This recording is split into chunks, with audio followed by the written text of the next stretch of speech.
Voici une écaille échinée. C'est un hétérocère, donc un papillon qui normalement est un papillon de nuit. Qui vole le jour. Voilà, c'est une écaille échinée.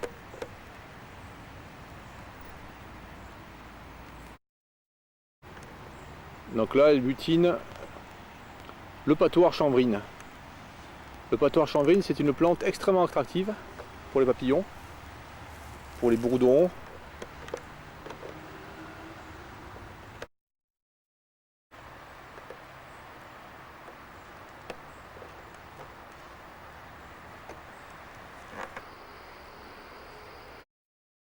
Les arts des murailles, de jolie taille.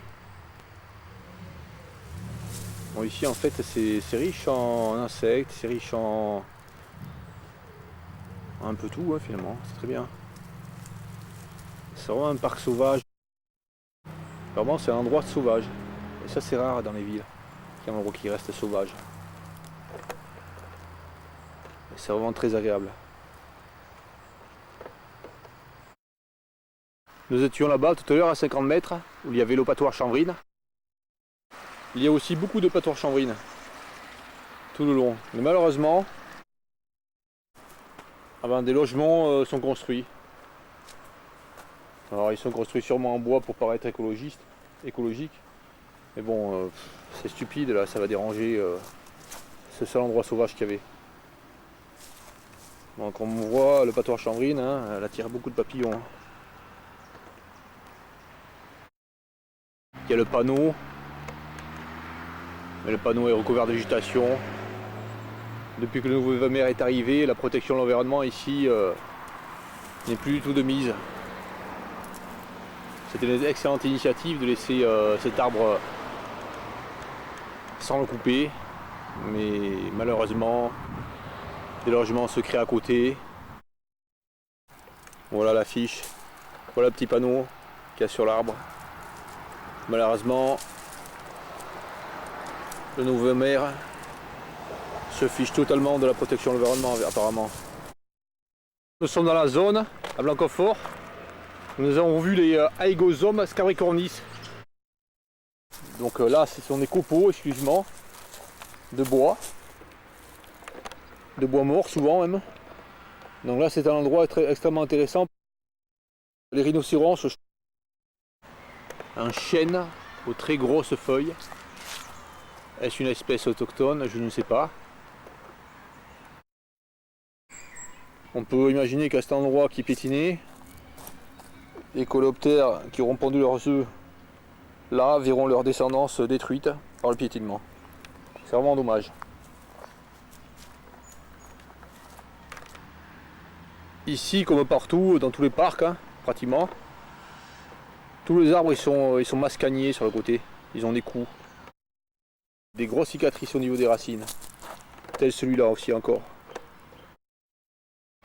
Et là, chose effroyablement débile, au milieu de ce parc, il a été planté ici il y a quelques années, puisqu'il mesure même pas 10 cm de diamètre au sol, un robinier faux acacia.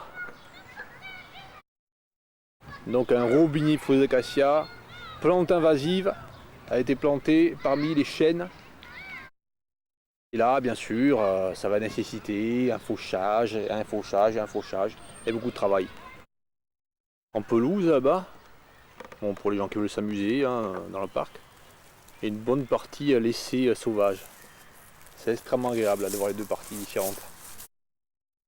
Ils bousillent tout. Ils prennent les acquis, les superbes arbres, qui ont 100 ans, 150 ans et plus, et ils en font une espèce d'endroit nul, avec des arbres débiles. Des arbres invasifs qui détruisent tout. Parce que là, si on laisse tel que c'est là, sans s'en occuper, et bien dans quelques temps, il n'y aura que de ces saloperies là, de ces arbres là, qui vont remplacer toutes les plantes extrêmement intéressantes pour les insectes. Malheureusement, ils laissent se développer les robiniers faux acacias, qui vont faire ici une forêt pauvre. Pourquoi pauvre? Parce que ça va être ombragé, il y aura beaucoup moins de plantes intéressantes au sol. Non, c'est vraiment dommage. On entend une cigale là-bas, plus loin. À Blanquefort, il y a les cigales. Et ça finit par tout envahir. Et vous y avoir des graminées intéressantes comme celle-là là, qui favorisent beaucoup de papillons intéressants, beaucoup de satyrinées intéressants. Et bien on aura des acacias, enfin des robinis de faux acacias. Encore un autre là petit qui vient de pousser, qui a à peine. Ils ont planté quand même des chênes. Mais malheureusement ils ne s'occupent pas d'enlever les plantes invasives telles que celle-là.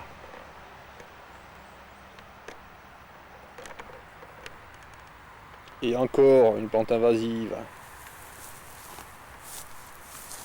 Et encore une plante invasive à côté du chêne qui a été planté, très bien.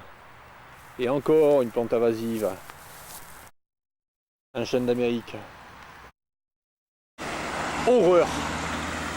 Tous les gros chênes, mais je dis bien tous les gros chênes qui étaient au bord, tous ces gros chênes qui étaient énormes pour certains, qui faisaient presque 1 mètre de diamètre, ont tous été abattus. Alors qu'il y avait de magnifiques chênes, ils ont tout abattu. Voilà ce qui reste. Voilà ce qui reste. Voilà. Des élytres.